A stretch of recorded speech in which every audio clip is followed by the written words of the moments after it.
Nous allons démarrer cette formation en abordant la palette mode. Et la palette mode, c'est ce que nous avons ici à notre gauche.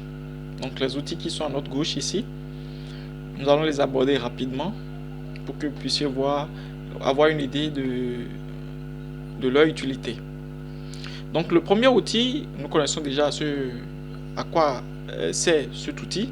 Et bien cet outil nous permet de rendre modifiables nos objets paramétriques. Je balaye ou je sélectionne l'ensemble des éléments et que j'appuie sur C, et bien je les rends simplement éditables. Donc je les rends modifiables. Vous voyez ici l'icône est grisée, ça veut dire que les éléments sont convertis déjà en objets éditables. On peut maintenant aborder, d'accord, toucher les arêtes, les polygones et les points de ces deux objets. Ici vous avez le mode modélisation et lorsque vous appuyez, vous rentrez dans le contenu, vous avez objet et animation.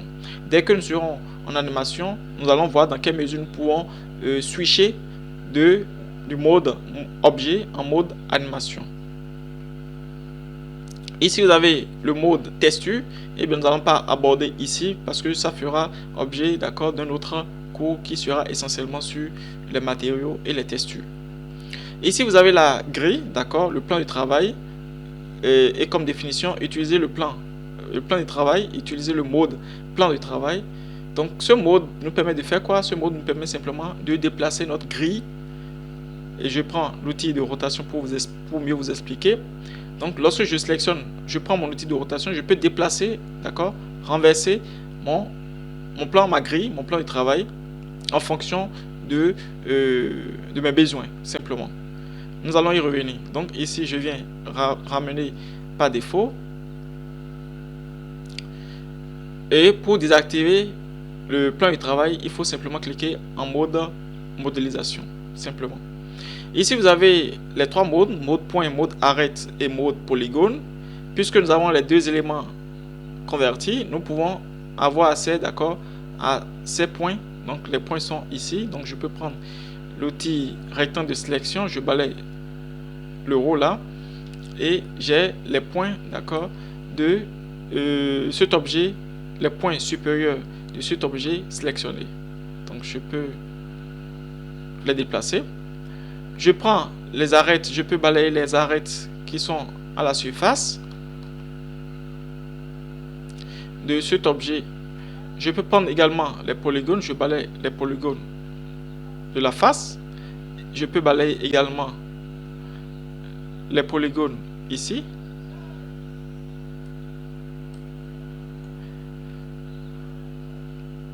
C'est le rôle de ces trois modes là. Mode point permet de déplacer les points. Mode arête permet de déplacer les arêtes individuellement ou collectivement. Mode polygone également permet de déplacer les polygones collectivement ou individuellement. Ici, vous avez le déplacement. Je me mets d'abord en mode modélisation. Ici, vous avez le déplacement d'as, c'est-à-dire le déplacement d'as d'objet, que ce soit cylindre ou tube. Le déplacement d'as. Donc, vous allez voir ici, lorsque je déplace l'as, eh bien, le gizmo se déplace sans déplacer l'objet. Nous allons mieux présenter à travers un schéma plus palpable. Donc je vais supprimer, attention, je désactive ceci. Je supprime tout ce qui se trouve dans ma scène. Je vais créer deux sphères. Donc première sphère, je vais nommer, je fais double-clic dessus pour nommer, donc terre. Et le second, je vais nommer, double-clic, je vais nommer lune.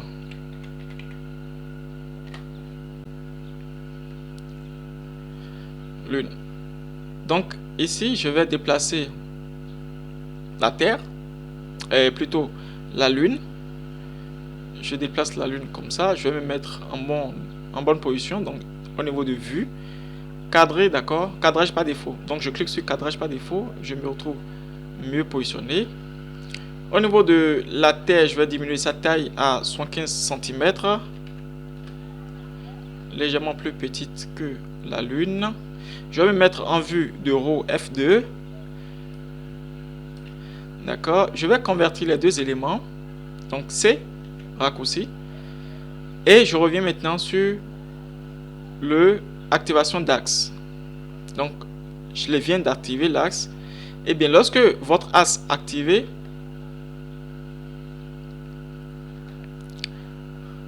je viens de sélectionner ma lune, donc ma sphère une lune, et lorsque l'axe est activé, ça veut dire que je vais déplacer, d'accord, mes trois axes sans déplacer l'objet en question. Donc, lorsque c'est désactivé, je peux déplacer mon objet, mais lorsque j'active l'axe, eh bien, je n'ai plus la possibilité de déplacer l'objet, mais je déplace uniquement les gizmos, c'est-à-dire les trois axes. Donc, puisque c'est activé, je déplace ceci. Mais avant de déplacer, pour que je sois précis dans mon déplacement, je dois activer le magnétisme. Donc, le magnétisme, j'ai la possibilité de l'activer ici, comme j'ai la possibilité de l'activer également au niveau du maillage. Où est-ce que ça se trouve? Magnétisme, du moins, ici, activer le magnétisme. Je peux aussi faire raccourci P pour activer le magnétisme. Et comme on le dit souvent, 1000 chemins mènent au Rhum. Mais moi, je préfère utiliser ma façon de travailler, c'est d'aller dans commande et de venir au niveau de réglage de modélisation. Donc, je clique dessus et j'ai mon élément au niveau de la palette attributs et je peux facilement activer mon magnétisme. M'assurer que je suis sur point. Ok, je viens au niveau du plan de travail, j'active plan de travail, j'active point de la grille, puisque c'est au niveau de la grille qu'il faut snapper notre élément. Donc j'active également ligne de la grille. Donc sur la grille, eh bien, nous allons nous déplacer. Je prends mes deux flèches, c'est-à-dire je veux me déplacer sur deux axes, Z et X. Donc je prends ici et vous allez voir que je suis bien aligné. En fait, c'est le magnétisme qui me permet d'être aligné. Et lorsque je viens ici, vous voyez, c'est bien dit terre, magnétisme, point. Donc je suis bien sûr au centre, d'accord, de cette sphère terre. Donc lorsque c'est fait, je m'assure que je suis bien désactivé. Je m'assure également que j'ai désactivé les as. Donc je clique là et comme ça j'ai l'as de ma lune au centre de l'as de ma terre. Je reviens en vue perspective F1 et je vais déplacer maintenant, d'accord, avec l'outil rotation. Je vais déplacer ma lune tout autour de ma terre et comme vous le savez déjà, c'est la lune qui tourne autour de la terre et non l'inverse. Donc la lune tourne tout autour de la terre simplement et comme ça vous êtes appelé, d'accord, à travers cet outil d'activation d'as. Vous avez la possibilité de relier, d'accord, des objets entre eux et de l'interagir tout en bougeant leur as vers un autre objet. L'icône qui est ici, nous n'allons pas aborder. Je vais sauter ceci. Le mode solo désactivé. Lorsque nous sommes en mode solo, eh bien vous avez la possibilité, l'élément qui est sélectionné, ici maintenant c'est lune qui est sélectionné. Eh bien lorsque je vais activer mode solo, eh bien lune va rester et la terre va disparaître. Donc vous voyez, la terre a disparu puisque l'élément qui est sélectionné c'est lune et on demande à ce que lune soit en solo, donc lune soit seule et donc tout ce qui reste dans le décor doit être masqué. Donc c'est un peu ça. Donc je désactive pour apparaître. Je peux créer autre chose, hein, en compléter les éléments dans ma scène. Donc je mets le pantin. Je vais mettre un cube. Je vais mettre citerne.